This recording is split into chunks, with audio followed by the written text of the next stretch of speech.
Assalamualaikum warahmatullahi wabarakatuh. Ini buat tutorial video untuk buat neraca yang kemarin yang seharusnya kita tatap muka, tapi ada kendala sehingga kita tidak jadi tatap muka. Yang terakhir itu adalah laporan neraca ya, yang belum. Ini Bu jelaskan untuk laporan neraca. Nah, untuk neraca ini kita memindahkan, kalau laba rugi memindahkan akun penjualan itu atau pendapatan HPP, harga pokok penjualan, pembelian dan lain-lain, sama beban-beban. Nah, kalau neraca itu sama kayak persamaan dasar akuntansi, yaitu aset dan liabilitas atau hutang plus ekuitas. Jadi ada 3 akun. Yang pertama adalah aset, yang kedua liabilitas, yang ketiga ekuitas. Nah, yang mana di sini kalau neraca itu akunnya harus balance. Ya, ketika aset misalkan 100 juta, maka liabilitas ditambah ekuitas juga nilainya harus 100 juta. Lalu untuk menulisnya itu berurutan. Ya, untuk yang pertama kali apa gitu. Nah, yang pertama kali itu aset ya. Yang kedua itu liabilitas dan yang terakhir adalah ekuitas. Nah, aset ini juga berurutan disesuaikan dengan klasifikasi aset. Ada 3, itu ada aset lancar, ada aset tetap atau aset tidak lancar ya, lalu ada aset tidak berwujud. Aset tidak berwujud. Jadi ada 3 aset. Jadi pertama kali itu adalah aset lancar. Nah, silakan dicantumkan apa aja akun-akun ini dalam aset lancar dan itu juga harus berurutan ya. Maka di modul itu kan Ibu buatnya yang berurutan itu. Jadi yang pertama kas dan terakhir apa gitu. Aset tetap ya juga apa aja, lalu aset tidak berwujud tergantung kalau di soal ada mencantumkan aset tidak berwujud maka dimasukkan aset tidak berwujud, tetapi kalau di soal nggak ada aset tidak berwujud maka dikosongkan tidak masalah, jadi nggak usah pakai aset berwujud, tidak berwujud ATB. Lanjutnya liabilitas itu juga ada 2, ada yang jangka pendek, ada yang jangka panjang, akun-akunnya juga yang menyesuaikan. Kalau jangka pendek itu biasanya utang usaha, kalau jangka panjang biasanya utang bank atau utang bunga. Nah, ekuitas kita ngambil dari kan patokannya ini ya. Di sini ada ekuitas modal 100 juta. Nah, bukan 100 juta ini yang kita ambil, tetapi yang dari laporan akhir modal akhir yang di laporan perubahan ekuitas ini yang dipindahkan ke dalam neraca. Seperti itu. Oke, yang pertama kita aset lancar, maka silakan buat aset. Aset bagian pertama keduanya aset lancar, lalu kas. Kita lihat di neraca saldo. Ingat, karena di sini kita tidak pakai neraca lajur, maka kalian harus buka kedua data ini, data neraca saldo 1 dan yang satu adalah jurnal penyesuaian. Kas, ini kas. Ya, ini aset lancar. Jadi kalian harus tahu loh klasifikasi aset lancar itu apa aja. Yang di soal ini kebetulan aset lancar itu sebatas ini. Kas, piutang, persediaan barang dagang, asuransi dibayar di muka, dan perlengkapan toko. Sudah, tinggal dipindahkan beserta dengan jumlahnya. Nah, tapi untuk persediaan barang dagang itu bukan yang 80 juta, 87 juta ini dimasukkan, tetapi yang persediaan barang dagang akhir yaitu 70 juta rupiah. Nah, ini kita pindahkan ya. Ini kita pindahkan karena peralatannya dipindah, karena peralatan ini bagian dari aset tetap ya. Ini dipindahkan. Oke, saya ulangin. Oke, setelah itu jumlahnya juga dipindahkan. Kalau yang ingat disesuaikan terlebih dulu dengan jurnal penyesuaian kas. Ada nggak yang berpengaruh di jurnal penyesuaian? Nggak ada kas, berarti di 150 juta langsung pindah di sini 150 juta. Lalu selanjutnya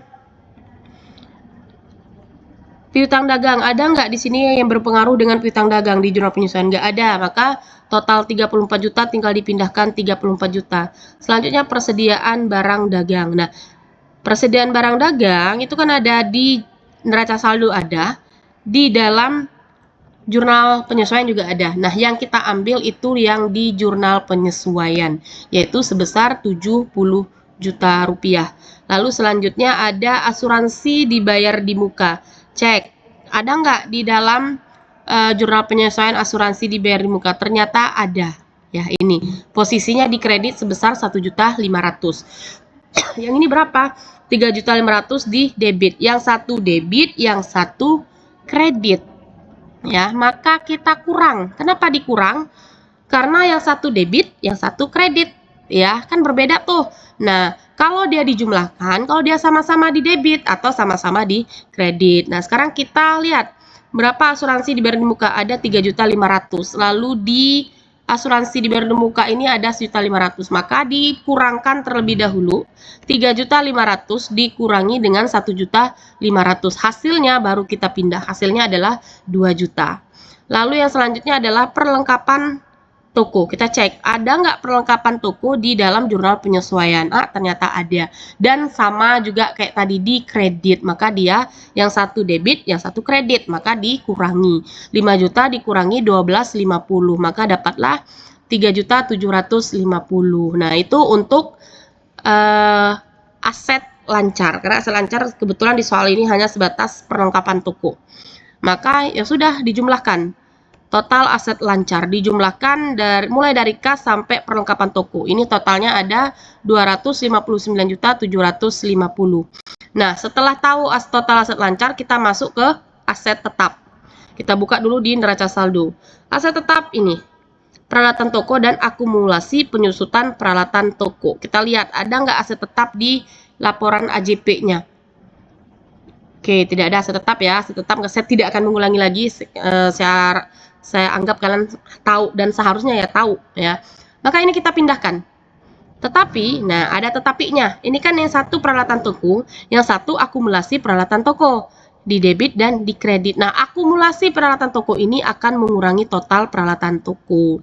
Ya, maka kita pindahkan dulu. Peralatan toko totalnya 25 juta, karena nggak ada di sini ya, di sini nggak ada peralatan toko. Akumulasi penyusutan ada 5 juta, maka kita kurangkan terlebih dahulu sebelum masuk ke sini. Kita kurangi dulu. 25 dikurangi 5, dapatlah 20 juta. Naruhnya di sini ya. Lalu selanjutnya kita buat total aset tetap. Nah, total aset tetap adalah sebesar 20 juta rupiah. Nah, setelah itu kita jumlahkan aset tidak berwujud kan nggak ada, maka nggak usah kita buat. Kalau ada ya dibuat. Kalau ada maka di 3 total aset itu dijumlahkan. Kebetulan di soal ini hanya ada 2, aset lancar dan aset tetap.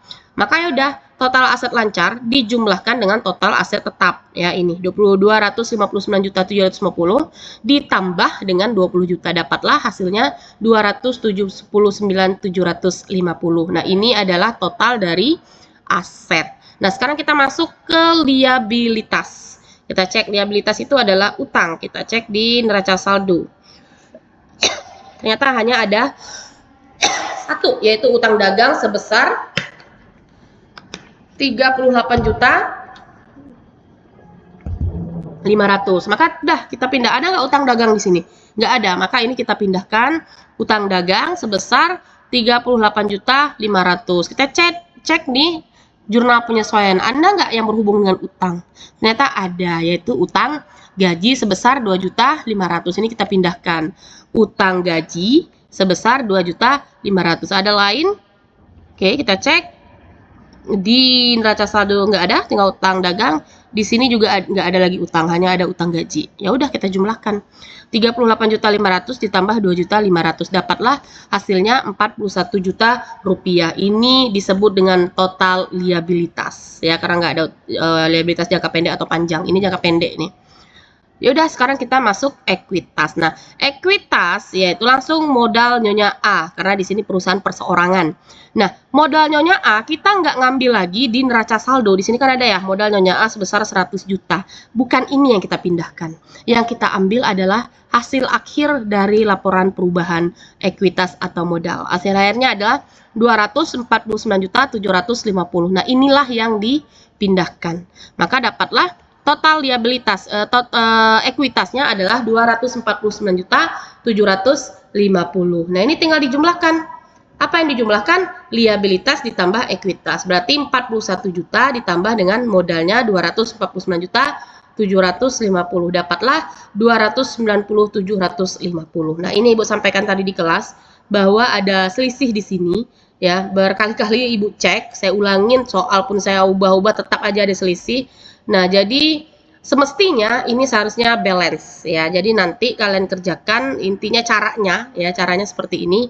Nah, disesuaikan aja nanti ya. Nanti walaupun nggak balance, oke, kumpulkan aja nggak apa-apa. Ibu akan melihat caranya. Cara kalian meletakkan aset, di mana aset lancarnya, di mana aset tetapnya, itu yang Ibu poin yang Ibu nilai. Oke.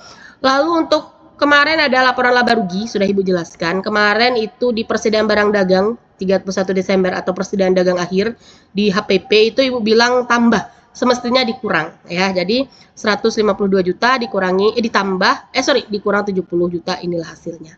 Oke, segitu ya, itu untuk neraca. Jadi sudah Ibu kirim juga contohnya di grup latihan ini yang saya kerjakan sekarang, sudah ada di grup. Jadi silakan dipelajari untuk menyelesaikan, untuk kalian pelajari untuk mengikuti UAS besok. Oke, terima kasih. Assalamualaikum warahmatullahi wabarakatuh.